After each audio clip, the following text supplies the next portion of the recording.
Hello and welcome to Cage Fighting. It's your main man Andy Gillard here. Hope everyone has been keeping safe and as cool as possible over the last week with this heat wave we've been experiencing. I know we were supposed to be recording an episode on the Cage film Snowden this week.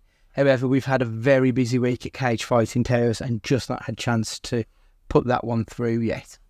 So instead, because it's an international break, we thought we'd give you something a little bit different and show you something that we do on the other side, on our other podcast, the Wolves Fancast. Over there, I started a sporadic series called the FilmCast, the aim of which is to review and rank all of the football films which have ever been made. What we thought we'd do is we'd give you the very first episode we made, which is on the film Mike Bassett, England Manager. You'll recognise all four of the voices on this episode with myself and Stu. And there's also Dave Evans and Rich Hobbs, who've all appeared on this podcast as well. There is no Matt Guy because this was a year or two before we got to meet his dulcet tones. So I hope you enjoyed the look at this other side and let us know what you think. We might even drop some more episodes of the FilmCast on this feed as well for you. And if you like it, we could even do some kind of crossover episode, maybe something on the Wolves Fancast YouTube channel. See what you think. But get in contact. And you can get in contact with ourselves at cagefightingpod or cagefightingpod@gmail.com. The Fancast socials are at Wolves Fancast on everywhere. And also there is a YouTube channel, so make sure you search that out as well. Whether or not you want to listen to football chat or just the football film stuff, it's all available over on that side. So we hope you enjoy this, and we will see you next week with Snowden.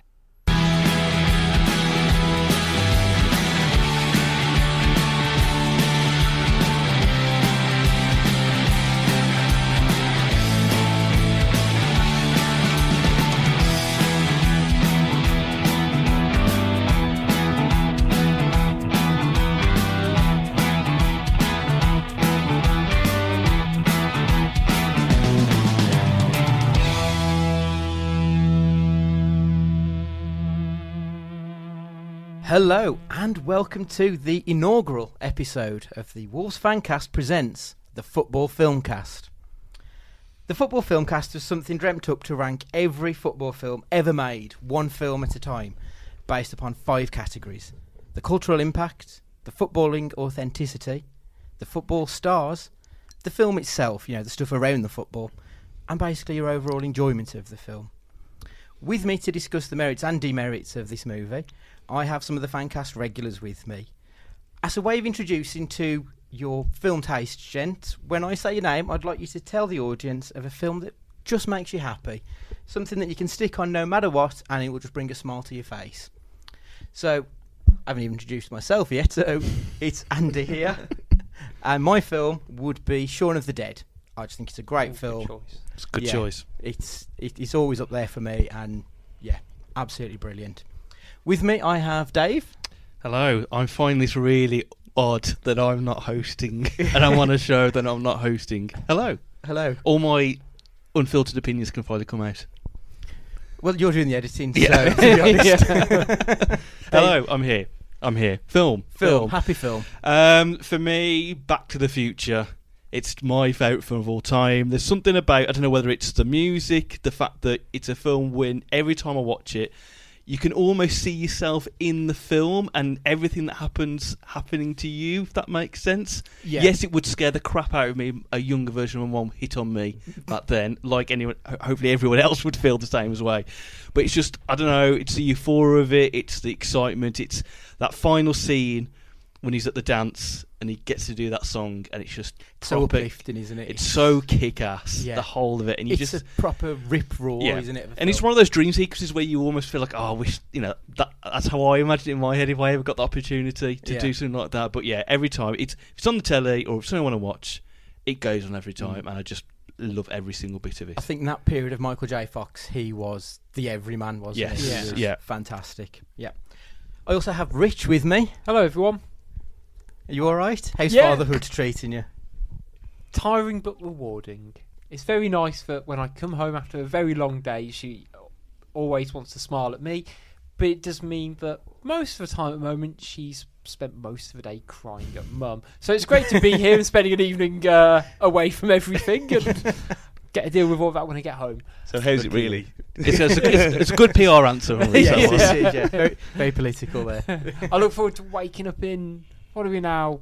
About 8 hours' time. She does sleep through quite a bit. Anyway, we're talking about films, though, aren't we? We're talking about we films. Are talking about films. So you're happy film, Rich? Film that makes me happy. I was going to say, if it wasn't about... I won't mention a film that we're about to review, despite the fact that we've already told people we're reviewing it. My one, it's actually quite a new one in terms of it, but it's actually Paddington. Okay, It's a fantastic film. The first one or the second? Honestly, either. I think both of them as standalone films. I'm going to go with the first one. They shouldn't be as good as they are in terms of the acting, the stylization of it, the humour, and I watched it. Only really earlier this year, and honestly, I've probably watched it an extra sort of 2 or 3 times in the space of about 3 months. There are probably other films that you say, Shaun of the Dead or Hot Fuzz, and in a way, I've almost seen those so many times.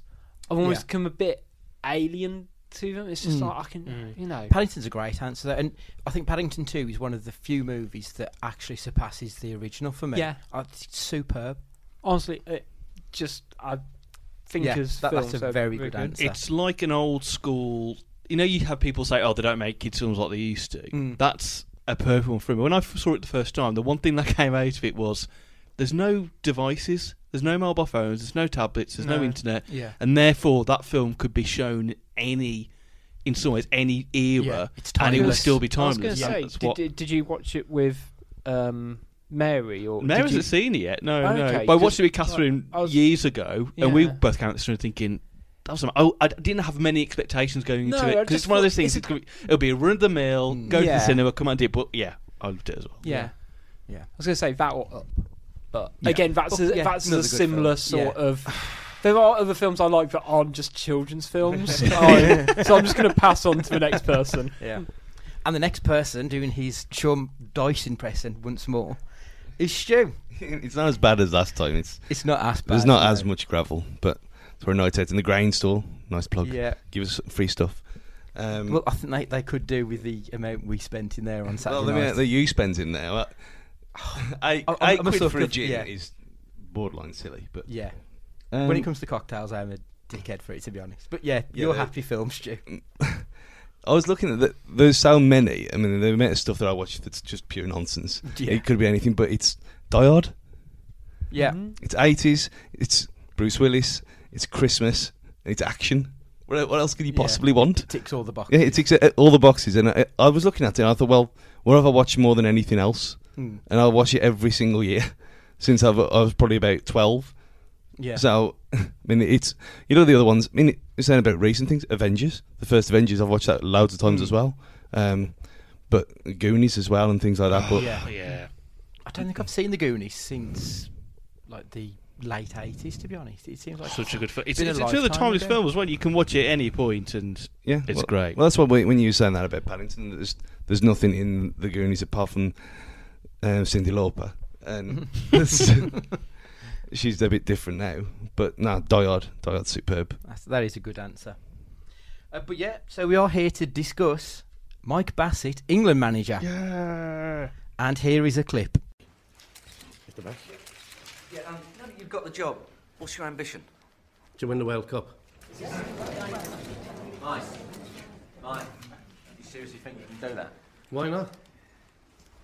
You believe we're better than the Germans, the Brazilians, the French, the Argentines? Excuse me, people like you always running our country down. I mean, you forget what a great nation we are. I mean, we invented Parliament, we abolished slavery, we defeated Hitler. And then we came up with the computer, the singing telegram, the Bessemer smelting process. And we've had people like Wordsworth and Shakespeare and Dickens, once more into the breach, dear friend, once more. And you know what else we done? We invented football and we gave it to the world. Well, I'm going to go out there and I'm going to bring it back. Right, so Mike Bassett, England manager, was released on the 28th of September 2001. The real world had just been rocked by terrorist attacks in America. The UK then Labour leader Tony Blair led his party to a second successive landslide victory. And in the footballing world, May 2001, Man United lifted their 14th league title. Man City got relegated from the Premier League. And First Division Wolves finished 12th after spending over £3 million on a strike force of Cedric Roussel and Robert Taylor. Classic Wolves. Classic Wolves. Dave knows all about Cedric Roussel.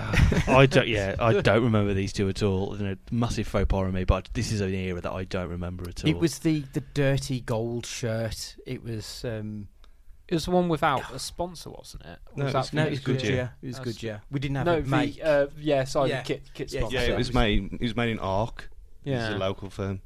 But even that, they didn't say Arc. He said WWFC. Yeah, that was a bit of a dark period. I think that's when like Tony Dinning was our best player, and He was great at Stockport, though. he was. But that's ever when they come to our, especially that period, we signed a lot of players who came just for the money and the lifestyle and offered very little. The money and the lifestyle. Well, in what? Well, Early noughties Wolverhampton. Bentley Well- Bridge was new. In fairness, I yeah, meant the they all lifestyle came there. of being a Yeah. footballer. Sorry, yeah, that's what I meant. But yeah, that was This Wolverhampton. is the token Wolves chat we can get away with, so it's still classed as a Wolves podcast. We've got a little bit more coming up at the end as well. Okay. Because Dan has done us a quiz, Good, and good. it's loosely Mike Bassett meets Wolverhampton Wanderers. Okay. I cannot wait. It's a good one. It's a good one.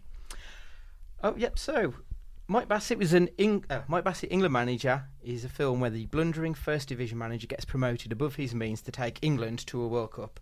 It's shot in a mockumentary style, much like precursors. This is Spinal Tap, CB4, The Office, and Marion and Jeff.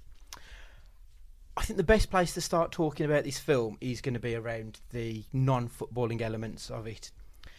So, I've got to be honest, I was dreading putting this film on when I hadn't seen it since 2001. My tastes have drastically changed since then. I thought this is going to be awful. But then when I saw it was an 85-minute film, I thought, well, I can power through this. I've watched worse that's gone on for 3 hours, like Spartacus last week. Through your own choice as well. Through my own choice. Because after watching it, I was surprised how well constructed this movie was. A lot of spoof movies, they tend to be very scattergun in their approach, and there are a lot of films where it's a lot of skits just threaded together.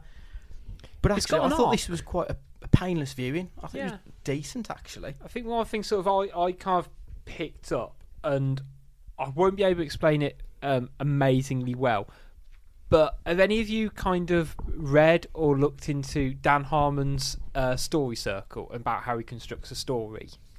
But Vaguely through Rick and Morty, Yeah, it's a bit of a Rick and Morty one, and parts Community as well. But basically, you know, like you've got like a standard story arc of sort of, you know, beginning, middle, end, and, you know, they overcome something, a bit of adversity, in like two-thirds of the way through, and then sort of achieve the goal at the end. And actually, I sort of looked through all sort of the different aspects of it, and actually, Mike Bassett goes through all these stages. So, as an actual story, it does kind of hold up, and it doesn't really miss anything from, actually, he's in this sort of position of comfort. He's just won the League Cup with Norwich, 3-2 win against Leicester, and then he gets taken out of his comfort zone into the England job, and by hook or by crook, he just about manages to get to the World Cup, and then it all kind of falls apart for him before, you know, he goes back, you know, step 7 on here. I've got it in front of me. I've literally kind of bumbled through like 1 and 2, and then 3, 4, 5, 6, 7 is they return to a familiar situation. So he brings on Tonka. It all went happily ever after, and he's changed for the better. And, you know, actually, it works. And, you know, it's weird because in my head, it wasn't an 89-minute film. It in my head, it's like a standard sort of 2-hour, and like I think, you know, watch so many films these days, especially I was going to say Hollywood films, so to speak, or bigger blockbusters, And like, I think my last film I saw in the cinema was probably Avengers, which was 3 hours long. And like, this film's like half the length of it, but it gets the job done. Yeah. There seemed to be when I watched it. So I was late to the Mike Bassett party originally, and then someone told me to watch it. And I watched it. And I thought, this is a great film. So like, again, it's been years since I've watched this again. So I was kind of half excited, but like you, half a bit like, oh, what's this going to be like again? A couple of things I took out of it on the non-football story-wise, there's almost a sense of redemption storyline in it. You can almost akin him to someone like an Allardyce or a Pulis, who's a man starting to become a dinosaur outside the world of football he's becoming. And there's a sense of, not closure, but a sense of, I think he knows he's going out of that world, but there's one last thing for him to prove, and he does it, but it's not a impractical ending that England go and win the World Cup. It's he's proven everybody wrong. He goes off into the sunset and has a good time, and that's what I found strange about the film. It's a comedy, but there are a lot of good storyline elements. You know, the bit about when he's everyone's hating him and everyone's saying he should leave, and his family gets affected, his son gets affected, his wife has to move to his sisters.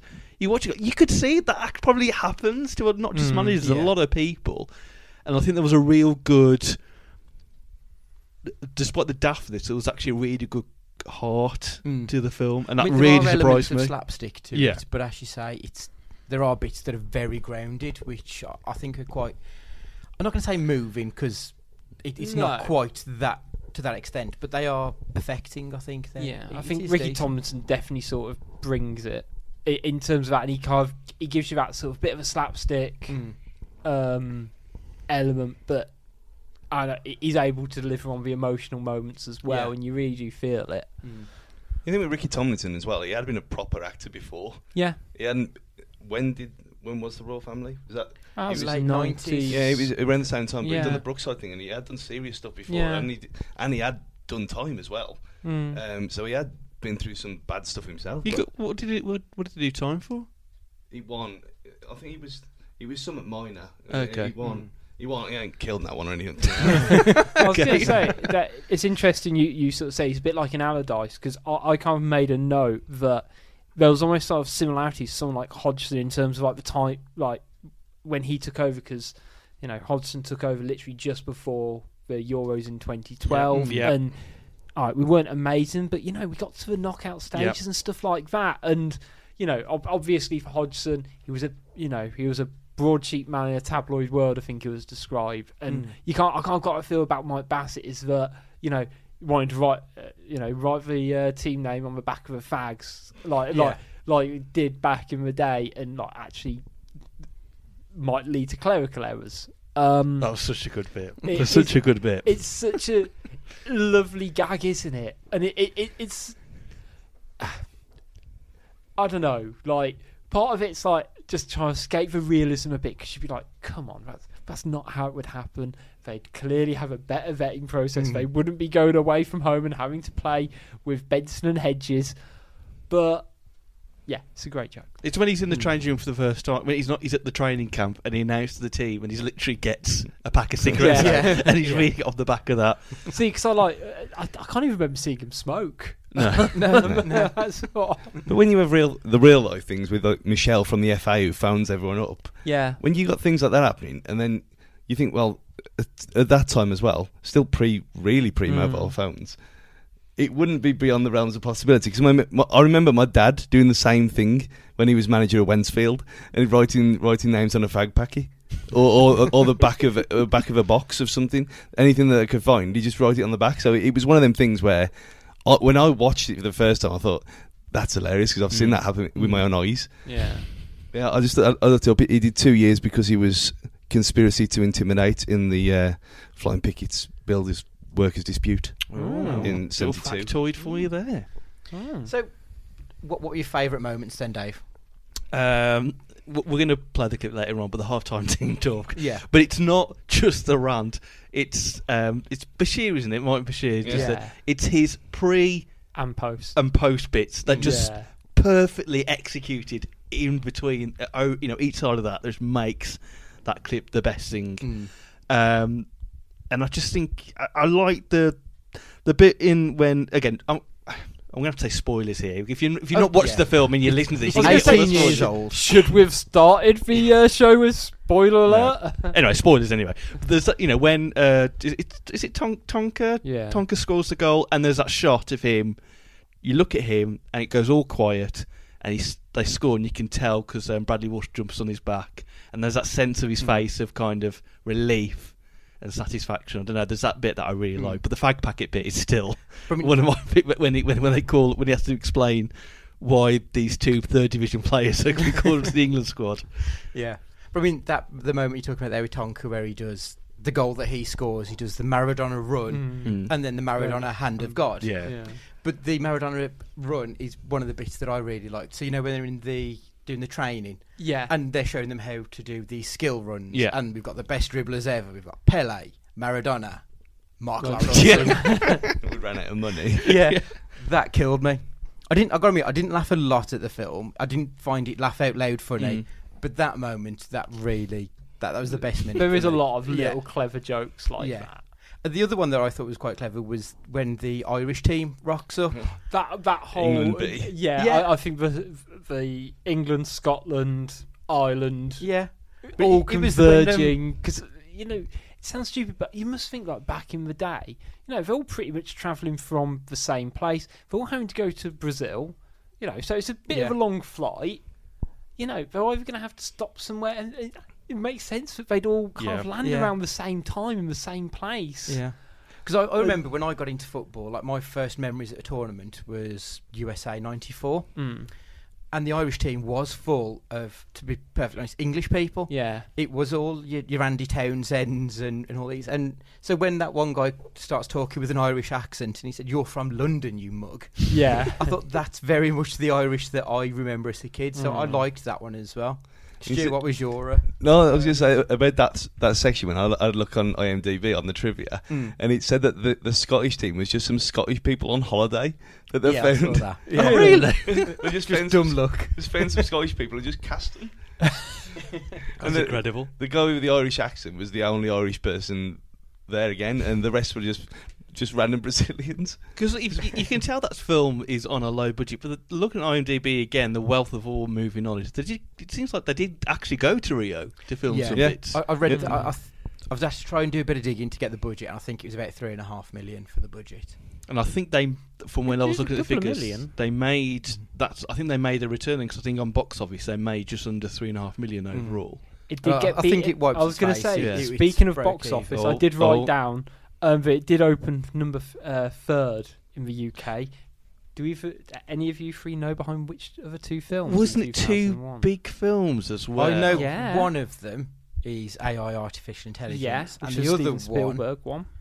Now I think Harry Potter was the week after, because that was the biggest film of that year. Is it an American Pie too? It was Moulin Rouge. Moulin Rouge. Okay. Right. Okay. American Pie was around that time as well, because I know I was looking all last night to all the box office receipts and everything. Rich, your favourite moment? I was going to move on then. Sorry. There's a couple. I think one of mine's sort of around the left winger Alan Massey. Yeah. I think it's Alan Massey. And when he does the first team lineup and sort of announces the squad, and he goes through and everyone's kind of got a nickname, it's Wacko, Tonka, whatever. And like he goes, "Sorry, can you just go through it again? I don't quite get it." And he goes, "Why don't I have a nickname?" And then the next scene is from in the changing room, and he goes round and he goes up to Smallsy and he sort of gives him a pep talk. He does the sort of a Jack Charlton peg gag, and he goes, "Alan, Alsey." And then but again, it's fulfilling the joke and like kind of giving it a payoff, and then it ends, of course, in the tunnel for the Brazil game. So Wacko's out, he's in prison. They need a new captain, and you don't really kind of learn about many of the other players, and he then gets called Skipper, and like you see him sort of beaming with pride, and everyone's calling him Skipper. I was like, yeah, because. Again, it kind of gets you emotional. It gets the emotional beat, but you get the gagging a couple of times as well throughout the film. You think about the payoff and the gags thing. The one that I completely forgot about, and I hadn't seen it since 2001 either. the bit with the notes under the door. Yeah. Yeah. Yeah. And you think, I'll just put a note on the door, and it was under literally under the carpet from Ron Greenman from the 80s. Yeah. I thought that was genius. There was that bit. There was obviously the halftime thing. Yeah. But there was so many like little bits that I'd completely forgot about. I'd completely forgot about the bar scene as well. Oh Yes. yeah. And when you think years later, when Sven and Todd were in the bar at a World Cup, not dancing on it like that, but when they were playing music and stuff when everyone else was supposed to be tucked up in bed, and you think, well, some of the stuff in this film, it's almost like a parody of the future. Like you said, there's a little bit life imitating art. Yeah, like you said about the Allardyce and all that stuff. That some of the things that he was saying, and that rant was very similar to. He's probably obviously inspired by the Neil Warnock rant in the Sheffield United documentary. Well, I was trying to work Graham out Taylor. timelines. See, I thought it was Pete. I thought it was the halftime rant. Was that a Peter Reid one? No, there's the Graham Taylor one Was there in our failed bid The- to get the, to USA '94. Yeah, the Impossible. Yeah. Yeah, because I read some of this is a mockumentary It's style a bit on that on- mockumentary. yeah. Well, not mockumentary, documentary as well. But that's why the Bradley Walsh's character's effectively playing Phil Neal. I was going to say with Doddsy, which I think is a great character, and it's a great one. I think for anyone who's played football at whatever level, from kids football to Sunday league, even to a high enough level, we've all had like that really enthusiastic assistant coach who is just there because he's really passionate, but his job is there literally just to be the second in command. I did have a note about him. Is Doddsy basically Terry Connor? Terry Connor without the clipboard. Because can you imagine, because the way I see it is, could you ever? He wasn't actually assistant manager; he was like coach or whatever. Because you had They got the used car salesman. the used car salesman whose name is completely blanked on. The guy who was in Raised by Wolves. Yeah. If you ever saw that, played the grandpa in that. Yeah, but you could never imagine Doddsy as a coach, as a manager. And and again, it's the same with Terry Connor. Great guy, great coach. Soon as you put him in that Wolves dugout by himself, he looked like the loneliest man in the world. So, what about the negatives of the film? I mean, I think that actually you mentioning the Graham Taylor argument thing, that there was quite a few of those where they'd tried to mock the Graham Taylor, the Gaza from '96, and actually this is like 5, 6, 7 years later. This film's coming out. Is the film dated? I think Even at the time it was released, is that dated? At the time, I thought it was piss funny. I thought, even though Wembley was Wembley even closed by then? Yeah, it was '99. Why did Wembley closed? Yeah, because they'd filmed it all. Well, there was Worthington around the pitch, so apparently the last match ever played at Wembley was Cast versus the Crew, was it? Right, Mike okay. Bassett. because some of the stuff was obviously filmed in the Worthington Cup final, and they'd done it at half time or before and stuff, because you could see the things around the pitch. I was going to say, there's a few things that I think we can pick up when it comes to sort of the actual football in this film, and some of the stars that were a bit of a red mark for me. It was like Dream Team had the same problem as well. Yeah, where you could I think, to be honest, if we keep up with these, I think it could be a trait, to be honest, don't you? Yeah, I But get that impression. I mean, at the time, I think most people at the time thought, yeah, this is nailed.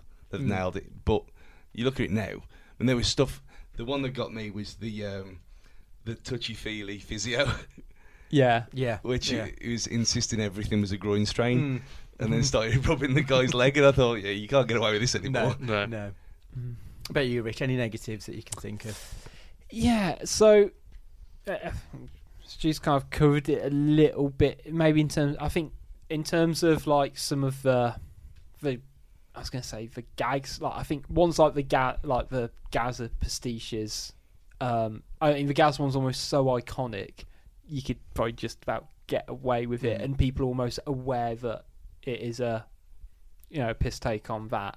One of the ones that it's a really little one that was a bit of a bugbear. It's having, because they made mentions to real life footballers, players, and clubs, right? Throughout it, whether it was, who plays in national teams or who's playing at the clubs. But when it came to like the management selection, it was all fake managers.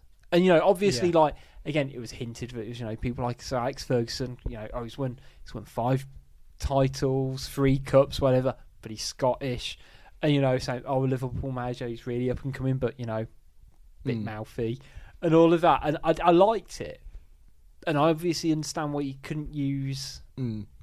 But either go all in or don't. So so I had like a clip of Ronaldo in it. So clearly, there's some basis of it in the real world, but not and Pele as well. time. So it's like, which way round is it? It's probably a bit of a picky flaw, but no, it's perfectly fine though. I think they'd probably, in a weird way, they'd probably get away with it more now to actually just name real people and just take the piss out of them. Yeah.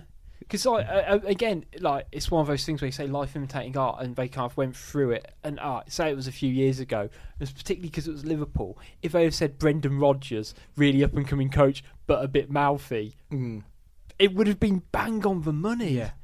And like you look through, like I really did like that whole scene with the really antiquated FA. They really don't actually seem that bothered. Old white men in a. It was just like 12 old white men. Well, that's the only bit of the negative, similar to the physio thing, which just missed me until you just said it.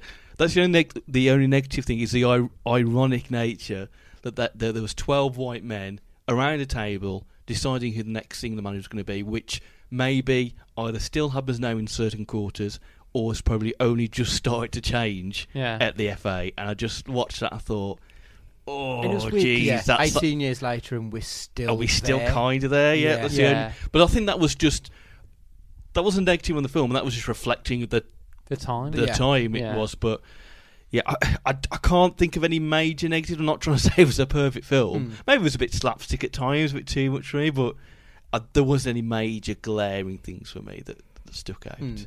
But there were some cultural things which we'll get onto, I'm sure, at one point. And the cultural impacts we're talking about, because that's where we're going Hey! next. Yeah. Okay. Cultural impact, for me, this is probably the strongest category for the film, I thought. Yeah. Even now, when an England manager gets sacked, Mike Bassett trends on Twitter. Yeah. It's the first thing that goes. I mean, 4-4-2. That is still one of the most quoted things whenever people talk about dinosaur managers. See, your Allardyce. I was going to say, I found this really interesting. I couldn't quite, give it a score 1 to 5 particularly well, because part of the reason in certain quarters, which is, well, I was going to say football fans, but it's football fans of a particular type, will be able to quote this film off the top of our heads. So the fact that we've had people replying to us on Twitter about this and just going 3 cheers for Ramirez, and literally, I would love if Wolves signed peak Gaston Ramirez, just because I would make that joke every time on Twitter. And you know what? It might go over half the people's heads, but for those 20 people who got it, it would be great. And that's why it's amazing. But in terms of its actual kind of long-term impact, and this was a really weird one to sort of try and piece together, but I had a look on Facebook to sort of see, because you still get Facebook pages and things like that, and no matter how old the film is, so you can like it. And it sounds really bad, but it doesn't actually have that many likes. So I'm going to be really awkward and interrupt this for some breaking news. Oh. Tottenham Hotspur have sacked head coach Mauricio Pochettino. Oh. Live on Mike Bassett? Yeah, I was going to say, I can think of only one man who can replace him. But yeah, and he's going to play 4-4-2. Anyway, just dated this podcast. Yeah. But yeah, Mike Bassett, England manager. It's only got 2,800 likes, and that doesn't feel like that many for a really like a cult. It's not. It doesn't seem to have a cult following in the same way. Let's say someone even like Shaun of the Dead. But it's the same thing. The IMDb posts only 5,000. Yeah. For a film that old, but again, it is exactly what you're saying. It's a cult film amongst a certain amount of people, not necessarily people who are going to be on. Yeah, I don't think it obviously can. I don't think it probably breaches past football fans.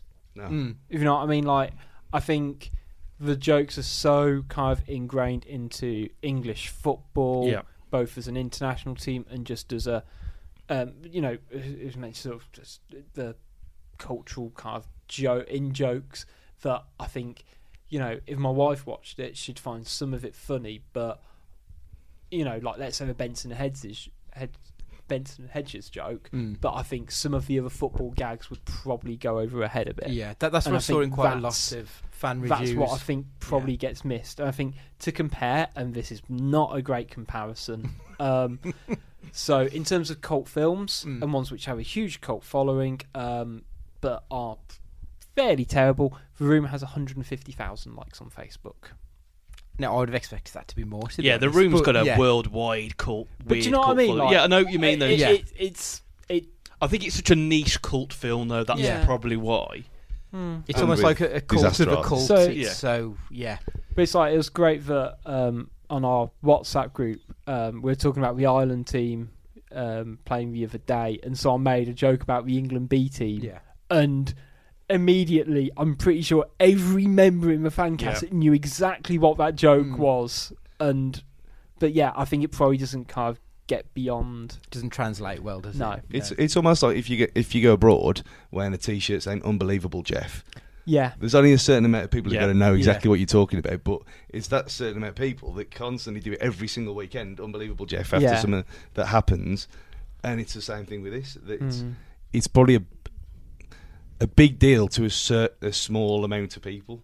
Yeah. But that small amount of people is in the hundreds of thousands, but they're just not necessarily on Twitter and Facebook and any other socials. When I watched it again the other night, knowing it was in 2001, I thought this film summed up, not just from a football perspective, that era of early noughties perfectly. If somebody said to me, give me a film that sums up England in early noughties, I'd show them that. Especially when you go look at the fans, how they've dressed, their haircuts, how everybody talks, the training when they're in big puffy jumpers, the press conferences when there's loads of media, when they have the training for the press, and there's hundreds of press there for it. I just thought that perfectly showed up an era that was literally transitioning from late 90s into the early noughties. I think even away from the football pitch, you've got Keith Allen, Atomic Kid. Yeah, exactly. I was going to say, I think I made notes on actually literally all of that in terms of I thought they pitched the tabloid press, which was that late 90s, early noughties like hate campaign at points against particular English players and personalities.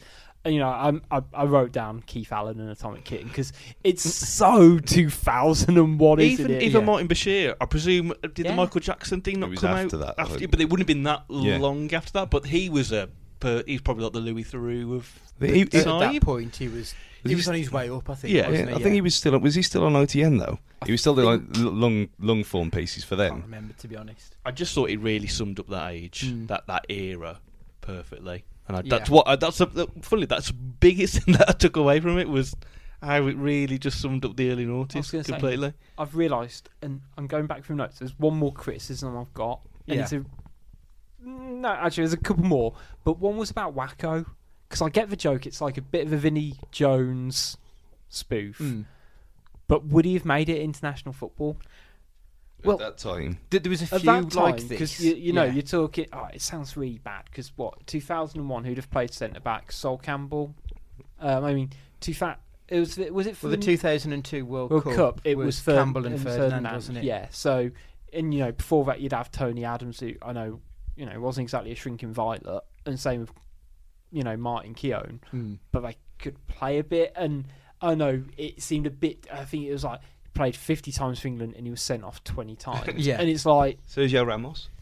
Well, it was like the Benson, the Benson and Hedges joke. Yeah, that they were supposed to be what's now League Two players, but they were they weren't even Sunday League players. So they were sort of stretching the realms of plausibility, I think, at points. Yeah, which actually that's a criticism I thought just now. When they were doing that training session without the football, which was amusing to see, but again, it's just taking it that little bit too far away from. But remember, reality. Though, under Graham Taylor, we never played with footballs for a lot of pre-season. Get them hungry. Get them hungry. Yeah, that's true because they never.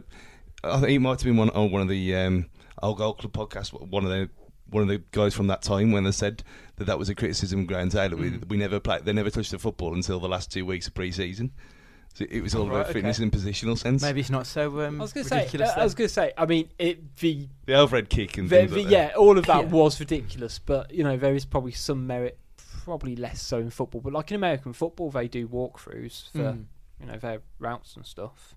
It's a bit difficult though because obviously if they were to go at full pelt, it's a bit different, isn't it? It's always like Kate Garraway last night. Is this a celebrity thing? Yeah. No, it's not me. Yeah, they were practicing rugby tackling. And obviously, James asked at the boxing thing, and he was just holding it on his chest, and she ran into him and just bounced off. I think that's a good point to have a break, lads.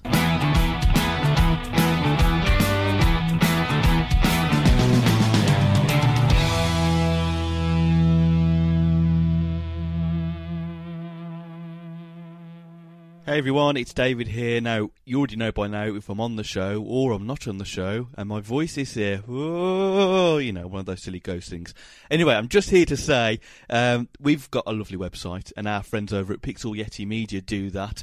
And if you're looking for web design or your business needs a new logo or a bit of marketing, go take a look at pixelyetimedia.com. And also, they're not just web designers, they're also a creative agency that cover all your design needs, from websites to brochures and signage to marketing, logo design and branding. So, take a moment after this podcast and go check them out at pixelyetimedia.com.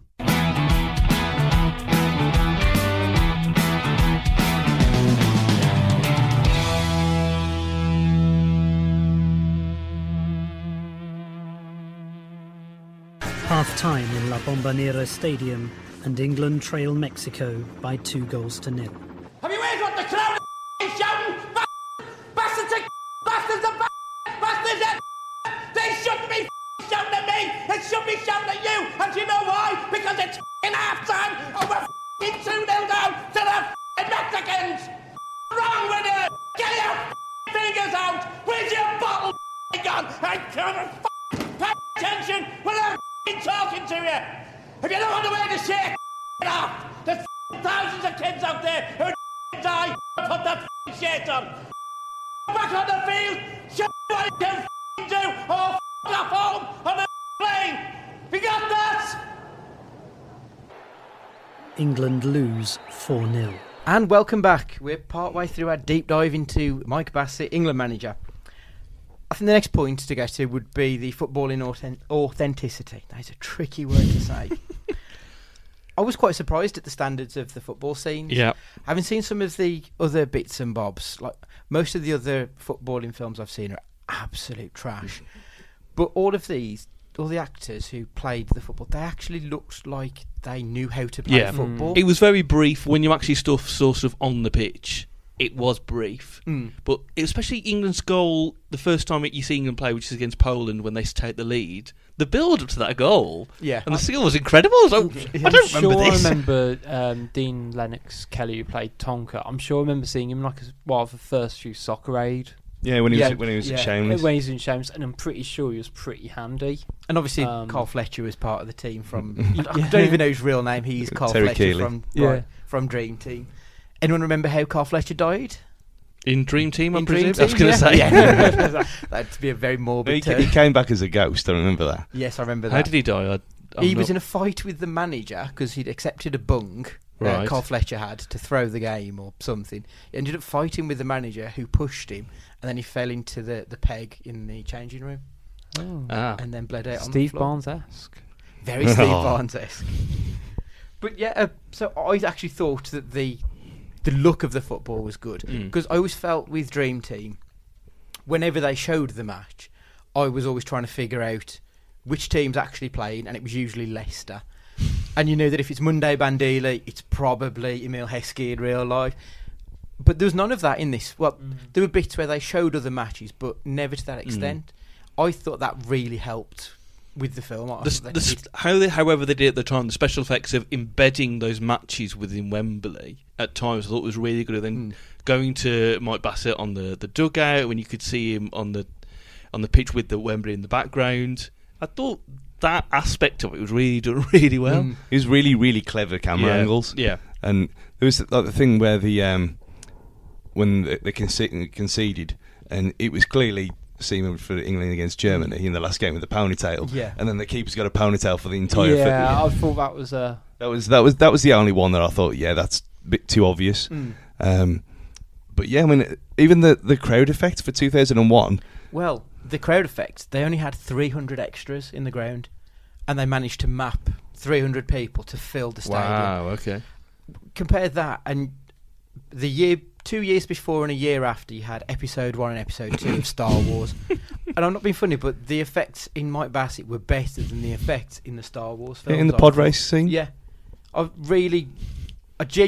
very impressed with the technical abilities in this film. Because I was watching it when I was watching it at first, and I thought, how have they got that many people to react like that at half time in a game? And then I thought, no, surely not, because there's that many flags, they'd be all over the place. And then I was amazed by that as well. And you look at the effect. I mean, even Lord of the Rings as well, around about a similar kind of time, and it wasn't until the third one when they got crowd reactions like that with the orcs. Well, no, it's not the same orcs, but you can use the seams, and you couldn't for that budget as well. I mean, maybe it's because it's not even in HD. Maybe, yeah. It's never had a Blu-ray release. But even the halftime rant, which you could probably put within the football authenticity, you can see that happening at the time. Maybe to an extent you could see that happening now. I think more modern managers now can be angry in different ways, you would think, but you would still think that there are some managers in this country who will react to their team in that same way, depending on the game. Alex Ferguson in the boot, and exactly, yeah. That wasn't that much later on after this film, so it's. I mean, when I watched it, because I forgot a lot of the things in it, and the Neil Warnock rant at Sheffield United was the first thing that came into my head about that, and I thought that obviously is before this, but it's what I was saying before. I mean, I'd been in dressing rooms where things like that had happened. And cups had been thrown at the wall. There's a bit in Michael Calvin's book, Life, Death and Football, which talks about Kenny Jackett's season at Millwall when they got promoted. And there's a lot of I don't think there's any. I can't remember any half-time ones, but there's a lot of pre-match when him and Joe Gallen are swearing at the players to rev them up. And you can. I was watching it going. I couldn't imagine Kenny Jackett still doing that half-time. Similar to what Joe Gallen, I could. Yeah. But yeah, I think you can resonate that. You speaking about that reminded me of the bit where I think when we played Poland in the film, and he G's them up to go out to the match, and then Wacko screams, "Let's fucking kill him!" He punches the wall. And that just came to mind, and that was a very funny moment. Well, speaking of Wacko, he's been in 2 other football-related films. Yes. Do we know what the other 2 are? Green Street and Football Mean Machine. No, Mean Machine. Yeah. So he seems to be like he's just an old pro at the typecast. Yeah. Well, Mean Machine, which I hadn't realised, was also released in 2001. So did two football films in a 12-month period. Yeah. Okay. What are your opinions on the footballing authenticity, Rich? Yes, similar to these guys. I think the actual kind of clips work quite nicely, and it does sort of blend quite well. I think I always remember sort of seeing other clips. It doesn't always quite work. And it really always lets it down, but I think it did it quite nicely from little bits for training, sort of when we were at Bishop Abbey training ground and all of that stuff. I think it did okay. To be fair, I think the only thing that sort of let it down in sort of those regards would probably like the not having any stars, football stars particularly. Well, I think brings us on quite nicely to the final pillar of football filmdom. Yeah, the footballing stars. This was the real low point for them. I thought the only ones who I could figure out, you had Bradley Walsh, who played at Brentford. He played for Brentford. I don't think he ever actually got on the pitch for the first team. Andy Answer, who seems to do everything football related. Obviously, he was Dream Team's assistant manager, but he did have a brief footballing career. And then you're looking at Pele, and that was pretty much it. This is why when I texted Andy my thoughts on this yesterday, I originally gave it a 4 because I remember Pele being in it. I thought, look, if you've got Pele on it, that pretty much ranks it quite high. Then I watched it and then realised it's kind of just done with some very lovely editing clips. And he doesn't actually feature in it. He's very much 20 minutes of his time, and that was all. And it was just doing. It was literally just doing those interviews, of which I don't think are Mike Bassett related. Possibly not. Oh, when I saw the 2 very brief bits, all that went through my head was the Simpsons at the stadium clip. What is it? Well, it's Pele, king of the soccer field. To be king of your kitchen, use a West Grace wax paper. And then, at the end, it does say in participation or something like that. It's not actually classed even like an acting credit or anything like that. And so, that I think Ronaldo, as mentioned, I'm sure Ronaldo is featured in it a lot. I think there's like a motif or something like that. Yeah, he's in. He gets asked. He says he just kind of looks at it. Yeah. But that could be from anything, presumably. Not from that. Yeah. So and to be fair, Pele has proven over time that if you pay him anything, he will do it. He'll rise to the occasion. Yes, yes, very much so. No, you're forgetting the main 2 though. At the time, Gabby Yoreth and Barry Venison, who I'd completely forgot existed at all. I love how you went for maiden name and you didn't go Gabby Logan there. Well, she wasn't at the time, was she? I'd completely forgot Barry Venison even existed. Yeah. Well, I think does he occasionally pop up on the American channel? That's the thing. I've seen Warren Barton over there, and God, Warren Barton, Robbie Earl, and all the others, but I haven't seen Barry Venison for a long time. But I thought when you got people, I mean, even Alan Green on commentary as well, in the background, and things like when you get people to kind of play themselves, that's why I rated it pretty high, because when they were playing themselves, they seemed like themselves and not kind of parodies of themselves, if that makes any sense. Like they weren't being caricatures; they were reacting as they would. Yeah, but that's fair. That's fair. I thought just because they're £3 million, they could there's special effects better than Star Wars. You can't have everything. But no, that's true. Dave, any opinions on the stars? No, it was just a Pele bit. I'd forgotten about the Ronaldo bit then. I really forgot about it so quick. So I made sure to kind of keep an eye out for it, because I remember making a note that if we got these on books, this must be pretty good. But there is an argument: did it need that many big names? Because does it then start to become cheesy when you're throwing in big football stars and you're trying to talk about a fictional character in a fictional world? When I see films like that, I always cringe a tiny bit. I think you could have took out Pele and the Ronaldo bit, and it would have been. I think that kind of stems back to my thing about whether it's in sort of this fictional universe or whether it's sort of stemmed in reality. I think they used what they had very well. Yeah. It just wasn't. They didn't have a lot. Yeah, I think that's the only thing I'd say. I mean, I don't think, to be honest, the film gained anything from having the Pele cameo. It was only really there for that joke. No. It was just there about when they were in the bar. No, well, it was even before that when we were going going through all the teams. Going through all the teams, and you listed Japan before England. Yeah, because to be fair, could you have not just done that with I don't know, like a Skinner and Badil chat show sort of thing? I don't know. It felt like a way to shoehorn in Pele and Ronaldo because it was in Brazil more than anything else. Yeah, and I don't know. It didn't quite work for me in the end when sort of I actually rewatched it. Yeah. They might have used them in the marketing though. Yeah, 1,000%. Because I can't remember. I never went back and watched the trailer for it, but I can't remember it being marketed apart from the week before, and then just going to see it as soon as we possibly could. I do find it interesting, sort of thinking about it, because it came out in 2001, a year when we didn't have an international tournament. Yeah, well, if you think the way I which actually brings me on to one of my factoids. Oh. If he took over the team in 2001 to qualify for 2002, which would have been the following summer's tournament, the film obviously was set at the 2002 World Cup. England beat Argentina 1-0, and Brazil won the World Cup. In the real world, England beat Argentina 1-0 and Brazil won the World Cup. Oh, yeah. That was the cathartic Beckham penalty. Yeah. Yes. Against the Argies. That was Sapporo. Yes. Yeah. I remember being hungover watching it on my settee. I won't say how old I was because we've already established this. People will swear at me. Yeah. Does anyone else have any other factoids or anything they'd like to bring to the table? I've got some post Mike Bassett factoids, but do you want me to do that now, or do you want to do overall first, or do you want to?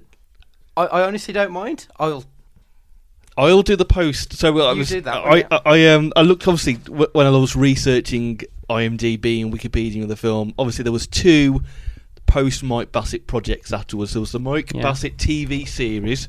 I only had 1 season in 2005. It was called Mike Bassett Manager. The synopsis of the story was they lost to England lost to Liechtenstein to deny them qualification for Euro 2004.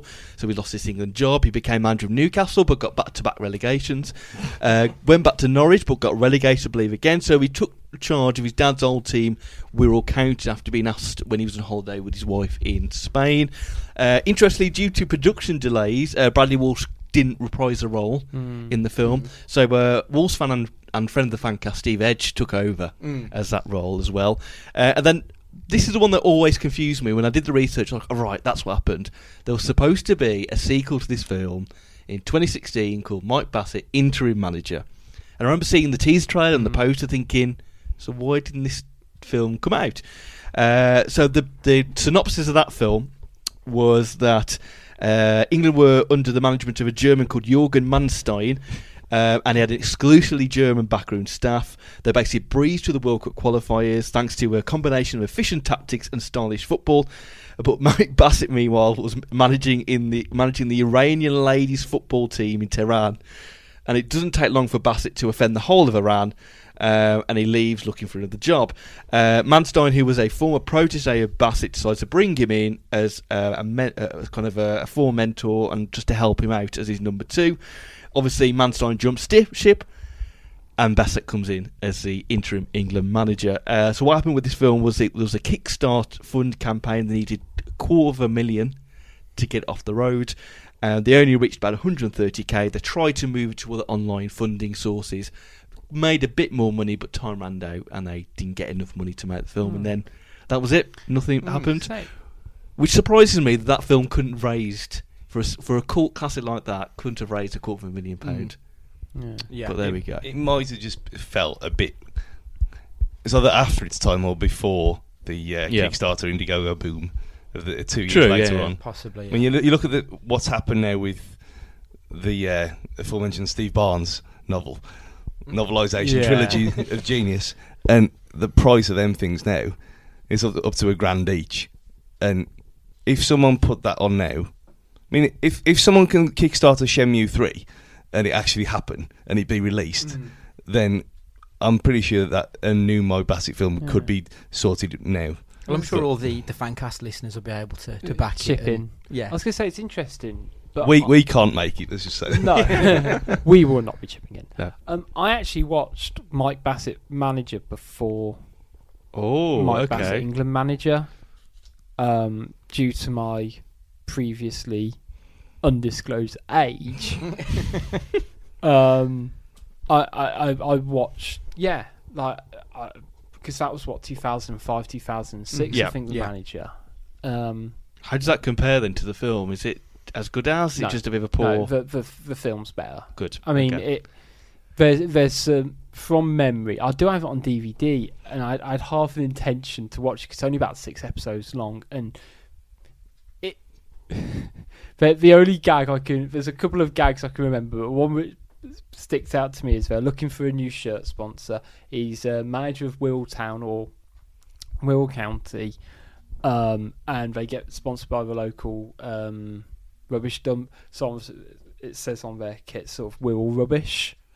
And I just thought it's a really lovely joke, and it works on like loads of like little different levels. But the fact it's in Wirral, and that's sort of where Ricky Tomlinson's from as well, and he must have just heard that joke as growing up. And I thought, That still sticks with me now. But the film is sort of far better, which you kind of expect it to be the other way because, like in theory, this film is set over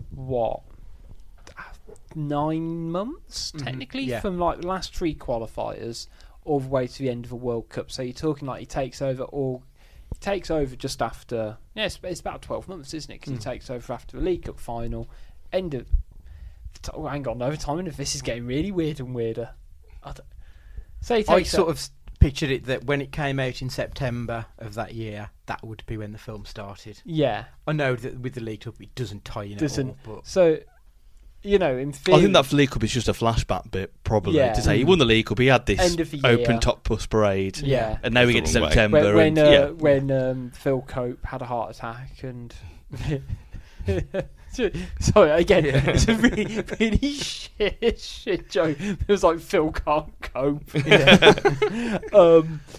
So in theory, you'd expect a film to do quite nice, TV show to do nicely because it's got longer to kind of do it, but it's not the same, no. Well, I think to be fair, by the time the TV show had come out, the film.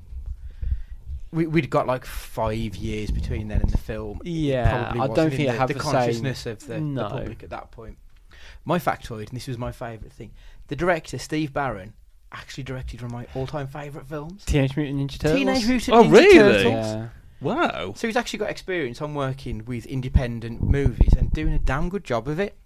Very good. So yeah, I was genuinely stunned when I read this. I was like texting people, like, "Did you know this?" And no one else was interested, to be honest. It was just me. But Stu, anything else you've got to say on the film? No, I mean, I was just, when you were saying that about the series, that you think after that, you'd have been in the throes of Dream Team and then Footballers' Wives after that and all the other nonsense that was going on. I think it was of its time and it wouldn't have worked. The series would have worked directly afterwards, but not that far down the line. Yeah, but I, as a closing thing on it, I couldn't believe how much I still loved it from when I and how much I actually remembered since it's nearly 18 years later. Yeah. And there was things, it was like I'd watched it like Die Hard, like last year and the year before. I've only seen it twice in my life, and 3 times now, and it was it holds up for me. Yeah, I thought it was actually in some ways the perfect English football film. Only English football fans would get that film and it would resonate with them. I think anyone outside of England wouldn't really get it. I thought it showed the England football at the time perfectly, but it also highlighted the fun and the flaws of being an England fan. 1 minute England the greatest team in the world, the next minute you're hating every single person, and like Rich said before, the tabloids are out for every single person. And it was that bit when they lose to, or they draw to, who's the last group game in the qualifiers they draw to? Luxembourg, is it? No. Luxembourg beat playing Belgium, Turkey. Yes, Yeah, they draw that game. Yeah. Luxembourg, And we're playing Poland. we play somebody.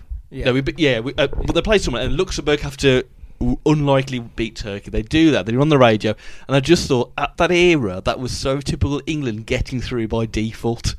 Yeah. And it was such a typical English thing that we win by default. Yeah, and it was like it reminded me that the Beckham free kick against Greece. Yeah, we scraped through one of the skin of our teeth, Yeah. and everyone was absolutely loving it for weeks and weeks afterwards. Yeah. And saying about a typical English thing, I know it's not typical, but I asked Blake about this just out of pure curiosity. And of course, it's in it. He looked at when he was looking up football films when he was still back home.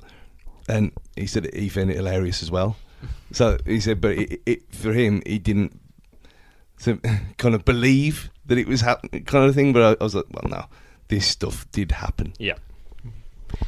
So onto the reviews. The critical reviews are very middling, to be honest, as I would have expected. They were all 2 or 3 out of 5. I had a look at some of the fan reviews. Okay, good. Mostly 5-star and 1-star ones. My favourite 1-star reviews are the ones who don't know what the review section's for and just respond with, DVD didn't work. I love that. But I think that's not really the point of what you do in it, but that always It's tickles reviewing me. the product. Yeah, there's several of them where there's no subtitles on this. I can't get a refund. Okay, brilliant. One of the 5-star reviews, though. If you followed English football... Oh, hang on. No, let me start again. From Matthew Evans, March 2019. Oh, okay. This is a review Okay. this Fairly year. recent. Yeah. If you followed English football then, how can you not love this film? Really well written, directed, and... Oh, really well written, directed. This isn't really well written, by the way. Really well written, directed, and the acting by Ricky Tomlinson is genius. You get Oscars given for a load of old pony, but to me, he deserved one for this performance. Gentlemen, can anyone name who won the Oscar this year? It wasn't Ricky Tomlinson. So it would have been the 2002 ceremony. Who won the Oscar in the 2002 ceremony? Oscar ceremony. Oof. Yeah. I mean, Who beat out Ricky Tomlinson for the Oscar, and obviously didn't deserve it, as according to Matthew Evans. 2002. So I've completely blanked on his name. I've no idea. No, I no. feel like it's going to be someone completely. How the hell did they win the Oscar? No, it is Denzel Washington. Oh, okay, fair enough. Oh, for Training Day. Yeah. So he was obviously a very lucky man, Yeah. according to Matt. The IMDb score was a 6.9 out of 10. Which isn't bad, actually. I think that's what you'd probably pitch it Yeah. as, isn't it? Yeah, I think so, and that very much ties in with our overall scores, which leads us on to Ooh. the pillars of the of the rating. So, cultural impact, I went for a 4. Dave? Did I say 5? You went for a 5. I went Rich? 3. 3. Stu? 3. Yeah. The footballing authenticity, I went for a 3 as well. Dave? There we go. Then I went for a 4 with that one. Rich? I went 3. You did. Stu, do you remember what you went for? I just went 2 just because of not putting many footballers in it at all. Yeah. Which is why I went for a 1 on Football Stars, because there was just no one in Yeah. there. I didn't think. Yeah, I gave it a 3 and I really ranked that high. I don't know why I was going to giving say, it a 3. I initially had it as a 4 and watched the film and put it as a 1. Yeah, you did. Yeah. Stu, Changed that late. you got that 4 as well. Yeah. Well, like I said, the ones who were actually in it Yeah. We're good. were good. Film itself, I went for a 3. I thought it was alright. I didn't think it was brilliant, but it was alright. I went for a 4 on that one. 4 as well. Stu, Yeah, 3, perfectly watchable, but you can't recommend it to a lot of people. So the 5th pillar is obviously your overall enjoyment. Would you recommend this to someone else? I gave it a 3 because I didn't think it was hilarious, but if you've got to spare 90 minutes, there's worse shit to watch, to be honest. So I thought 3 out of 5. yeah, I gave it a 5. I may have, in revision, I'll probably put that down to 4 because I think the football fan in me really enjoyed this. But if you're going to show this to a general audience, some people would enjoy it, some people might not get it. I think, I'm probably in the same boat as Dave. I put a 5 because genuinely I could happily just watch it now. Yeah. And I would still find the jokes funny because I think the timing of them all are great. And, you know, I will still get emotional when he reads Rudyard Kipling. Yeah. But as we sort of said, it probably doesn't translate outside of A, football fans and B, English football fans of people who watched it in late 90s, early noughties. Sorry, that bit near the start where the wife has got the Kipling quote that's been embroidered. Yeah, For, he says, the dad's misspelled my son to Mason at the end. That was good. And Stu, your overall enjoyment? Yeah, for I mean, it's not. I've watched it now 3 times in nearly 20 years, so it's not. But again, I loved watching it again, and like I just said, that you can't recommend it to non-football fans because they won't have a clue. But for people in the know and people who listen to this, you absolutely you have to watch it. Yeah. I mean, our overall score, we gave it a 67%, which is actually very close. I was going to say that gets you there or thereabouts for your IMDb. I was quite happy with that. I know I gave it quite harsh markings, but I think actually, a 7 out of 10 is probably about right, to be honest. And I think it'd be good to point out as well that we'd like to hear what other people thought on those pillars as well and give yourself an overall mark. So it's cultural impact, football authenticity, the football stars, the film itself, and the overall enjoyment. Tweeting at WFC Fancast, Facebook Wolves Fancast, email in your reviews, and maybe on the show next week we'll spend a bit. We can read out some of the best ones as well. Podcast at wolvesfancast.com, and we'd like to know what people's percentages were. Get your graphs out. Get your percentages out. Graphs out for the lads. Yeah. So, because it's a fancast, obviously, Dan's done a quiz. Yay! Yeah. Right, okay. Where do we set this in the quiz rules for the league table? Does this count as an official within the league, or is this a separate one-off?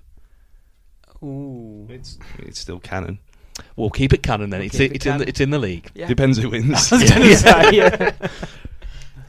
Right. Are we all ready? Yeah. Hang on. Get my phone out.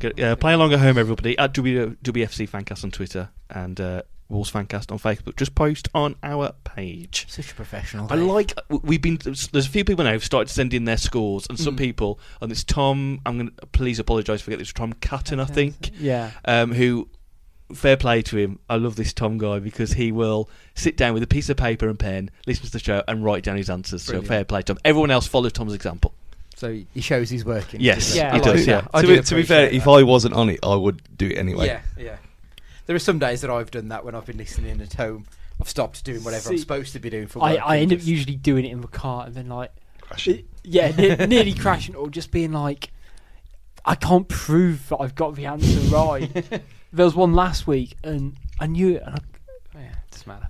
Sorry to divulge here. Year 3 SATs, when you do your first exams, you start to do your answers, and there's that little box that says, show your workings out. If you do that, you might get more points. I interpret that as me drawing a little cartoon of me at my desk trying to figure out the answer to the question, and I thought I was going to get points that way. So I hope I did. I don't know what I got in year 3 SATs. Are we all ready then? Yeah. Right, okay, so the 28th of September 2001 was the initial release date of Mike Bassett, England manager. The day after, Wolves won away 3-0 at Rotherham. Can you name any of our scorers that day? 2001. It was a 3-0 win, so there's 3 possible points.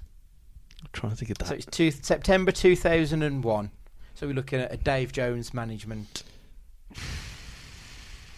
3 players. It's obviously pre-Premier League as well, isn't it? Yes. Is this when James Jones just took over a day at this point? 2001 too. Yeah, this Okay. is It's still not going to then. make any Yeah. difference for me. Right, okay. I think you could have a good guess at these players, to be honest. Dave's thinking. I'm tumbleweeds going through my head here. You got 3, Stu? I'm just thinking because I know that the team from the year later, but Yeah. I was going to say I recognise more from the team the year later because I think sort of 2, 3. Yeah, I'm just gone guessing here. 2001-2 was that the year we just missed out? Was that the West Brom 2, 3. over Leganus? Yeah, 2003 went up by the playoffs, so 2002 must have been the year we missed out. Yeah. I've just kind of scattergun answers here for I've this one. kind of. So Dave's locked in. I'm locked in. Richie's locked in. 1 second. Okay. Right, Dave. I've gone for Sturridge, Undar and Kennedy. Oh God, I went Marcel, Right, because we joked about it. Yeah. Sean Newton and Michael Branch. right. Newton, Blake, and Kennedy. Kennedy. There are 2 people who have scored, and it's the ones who've picked Kennedy. Yes. Fuck's sake. Cameron and Ray were the other goal scorers that day. Oh, yeah, okay. There were some obvious ones there. Okay. So yeah, it was ones that I think you could have had a good guess Yeah. at. Yeah. Mike Bassett was played by national treasure Ricky Tomlinson. How many years was Rick Hayward chairman of Wolves? Oh, You don't need to pick the exact years, but how many years? That's Okay. Again, this is I know how his mind works with Yeah. these things. me just giving a complete random answer. When the first time I read that, I had to reread it. I was like, "What the? Oh yeah, Dan." So Dave's locked in. I'm locked in. Stu, have you locked in? I'm trying to think of it logically. Right. Carry the 2. He wasn't here for a long time, he was just here for a good time. Stu, are you locked in? Yeah. Okay, what have you got? 4. 4. 3. 6. And it's Rich has equalised. Oh! So it's 1-1-1. 3 years from 2003 to 2006. In my head, it was 2004 to 7, so I'll take that as a win. Is it replaced by Big Jez? He was, wasn't he? Mm. Great days. Yeah. Which was the higher value? Mike Bassett at the box office, or how much Wolves paid for Adi Akinbaye? Oh! How much did we pay for Akinbaye? You're not supposed to ask other people. Get one of you. Get one of you. I know the exact figure for that. It's just whether or not you know the Mike Bassett one. We did mention it earlier It's on gonna- in the it's gonna podcast be- as well. It's going to be close because we spent a decent whack on him, didn't we? Mm-hmm. I think at the time he was our most expensive player, Yeah, he was. wasn't he? Yeah. Oh, hang on, I've got to write this down. Hang on. The previous most expensive, Dean Richards, was it? I think at 2. Well, I don't think he was even 2, was he? It's 1.85 yeah. with added add-ons and whatever. So I presume this is an either or. We're going for either Mike Bassett or Adi Akin- Akinbaye. Yeah, Akinbaye. you got a Okay. 50-50 chance. Which Dave. one was the higher of the two? Okay, right. Are we all locked in? I'm locked in. Okay, Rich. I've gone box office. I've gone for Akinbaye, although my phone has reverted that to Akin 2. And before that, I'll accept. it was Skinny Eye. Skinny Yeah, eye. okay. Right, okay. I've got my Bassett wins and Akinbaye is 3.5 million. Just, Adi Akinbaye is the higher because It did 2.9 or 3.1, didn't it was it? 3.44. Oh. So there wasn't much in it, to be fair. Yeah. But, so that's Dave Russ. taking a storming 2-1-1 lead. Come on. In its opening week at the UK cinema, the film was beaten to the first spot in the charts by the film AI Artificial Intelligence, starring the late, great Robin Williams. But who Was he? in AI? Who was Robin Williams? No, he wasn't, was he? No. That it's Void the question. no. Void that question. Is he? No, He's not thinking of Dave- bicentennial man. Yeah, is he he? He's is. thinking of bicentennial, man. Dave, it doesn't matter for the question. But it doesn't matter. we all know. Matter. I think there'll be VAR controversy after this. Right. Anyway, carry on. So yeah, starring the late great Robin Williams. But who did Wolves defender A.D. Williams leave Wolves for? I think this is where we bought him from, but I'm just going to go for this anyway. I know he played. And I also got a feeling I know where he ended up at the end of his career, but this is not going to be right. But we'll go for it anyway. Right, so you're locked in. I'm locked in. Rich is locked in. Mm. Are you locked in? Okay, Yeah. Stu, who have you gone for? we got him from Reading. I think he went to Swansea. Right, okay. Go on, Rich. I've wrote down Reading. I've written down Leicester for some reason. And there's an equaliser for Rich. Oh, He went back to Reading. Where did you Look at think that. he ended his career? Wrexham for some That reason. sounds about That right. sounds I about vaguely right. remember Yeah. him playing in the lower leagues, yeah. Can you name the title of Ricky Tomlinson's football compilation DVD released in 2010? Rich seemed to grab his own phone so quickly. Then he was like, "Yep, I've got this." I've got it as well. I don't know. Can you repeat the question? Sorry, he's The football name compilation. of the football compilation DVD. I have no idea. Again, you can probably have a good guess at this one. I don't know if Okay, it's the I'll- book or. I've wrote. Yeah. I kind of want to show you what I've wrote down. Just to compare. yeah. Unfortunately, I'm going to have to pass. I have no Passing idea. from I'm Dave, no but Stu. idea. Football Oh, my my arse. arse. So there are. Oh, that makes so much points sense as given. well. Yeah, so.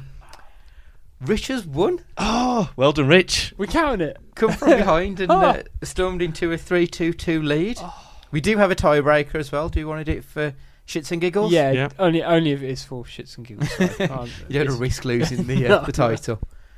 How many episodes were there in total of football TV show Dream Team on Sky? I was stunned at this number, actually. It never ended, though, did it? It was on. It was on for the whole football season for years. How many episodes? And I think it ran for about 9-10 years as well, was it? It was a good long haul. Okay. But yeah, I didn't realise it was this many. I've locked in. I think I jumped in when Prashant Datani was there and jumped out when Linda Block went to jail for him, so I wasn't there that long. I'm locked in. Locked in? Same. Locked in. Right, okay, let's go with Dave. 219. Rich? 250. 278. You're all way off. Oh, really? Okay. 419? What? Yeah. I would have gone with mid-200s, but no, it was I can't 419. off like 25 episodes, 10 years. Which... Yeah. That's the thing, he never stopped. Yeah.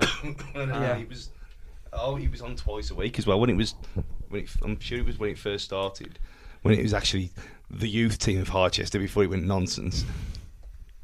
Yeah. Oh, Well done, nice Rich. work. Yeah. Well done, Rich. Well done, Thanks, Rich. gang. There will be words Brilliant. with Dan on the quiz this week. His standards are slipping. But, I mean... Get his robot films in order. Yeah. He was close, but not quite close enough. So yeah, as I stated at the top of the episode, we've got this silly plan to rank all of the footballing films ever made. So far I've got a list of 50, so if people want us to carry on doing episodes like this, please let us know if you've enjoyed it.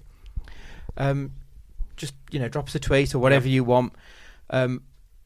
If you can tell us if there's something that you think we can improve on, if there's something that you'd like us to add into it, let us know. This show is a work in progress, basically. I don't know about the three of you, gents, but I've really enjoyed Yeah, no, me doing too, this. Yeah. It was really good. Something a bit different. At WFC Fancast on Twitter, Wolves Fancast Facebook, podcast at wolvesfancast.com. We encourage you to send your reviews and your thoughts on the film as well, because we like to read them. It's like mail. We don't get much emails. Please send me a letter. Please. Would be nice. But yeah, please just let us know what you think, even if you didn't enjoy it, but, I'm sure you did. Yeah. It's better than talking about Kosovo.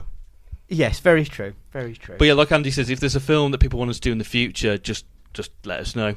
And the majority will win. Usually it'll be that one person, and we'll have to do that film. Yeah, we won't have a revote here. So Air Bud 3 it is. Because like the few people we have mentioned it to, they have come out with other ideas on Yeah. what to watch. I know WrestleMania Ash Dolan, he's come out with a couple that he wants us to do. And so yeah, please let us know, and we'll do what we can, because this is something, as I said, we've got 50 films on the list. It could go on for a while if there's an audience for it. So I think as a way of goodbye, we'll do a film recommendation. As we're leading up to Christmas, I think we need to do a film Christmas. A film Christmas? A Christmas film. Okay. So, David. I'm going to go for a recent one, because me and Mrs. E watched it only a couple of days ago. There's a new Christmas film. Now, Netflix obviously throws out a lot of Christmas films now. It's a thing. But there's a new one that I noticed that I tried to get my daughter to watch it, but she didn't like the first 10 minutes. So I was like, okay, we'll leave that. But I thought, hang on, this is all right. So it's called Klaus. It's an animation. It's in the kind of DreamWorksy style, and the Santa Claus in this. I think it's the same one that plays the Santa in this. Is it Age of Guardians or Guardians, where it's like Santa Claus and the Easter Bunny and Jack Frost, right? And something like that. But it's a really good. It feels like an old school Disney animation, and it's got the quirkiness of like Emperor's New Groove, that Disney film. Yeah, like Emperor's New Clothes, where he turns into a llama, and it's got that quirkiness about it. And I surprisingly really enjoyed it, and it's got a very good, fresh, original take of a Santa Claus origin and all the origins that come around Santa and Christmas. So it's on Netflix if you've got it. It's on the probably obviously on the kids section. It's like an hour and a half, I think. So if you want to get in the Christmas spirit, watch that. Excellent, Rich. Richie Rich's Christmas wish. Can't top that, can you? No. I already said that earlier. So if we go on the theme of films that people might not have seen before, the Christmas Chronicles that I watched last year, it was absolutely class. But is that the one with Kurt Russell? Yeah, that is good. That one is. But mine and Andy's favourite, the A Christmas Prince, the trilogy. Yeah, I'm looking forward to the third part of that. It was Christmas Prince of Royal Baby. It was absolutely appalling, but I really, really enjoyed it. Do you count Iron Man 3 as a Christmas film? It's set at Christmas. If you're counting Batman Returns, then yeah. I think there is a whole other podcast about what you class as a Christmas film in here.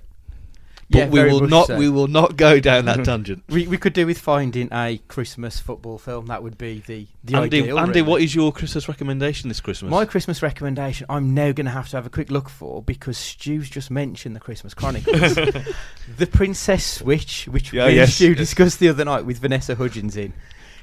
It's dreadful. I think it's so bad, but I really enjoy trash films like this. At this point, I think we are going to go and watch Last Christmas together. Yeah, I had absolutely zero interest in Last Christmas until I read the Wikipedia plot summary of it, and it just sounds hilarious. I don't think it's supposed to be hilarious, but yeah, I really like I say, I just love shit films. Good. Cool. Yeah. So it's a goodbye from Dave. It's goodbye from me. It's goodbye from Rich. See you next time. It's goodbye from Stu. 4 fucking 2. And it's goodbye from me. See you later.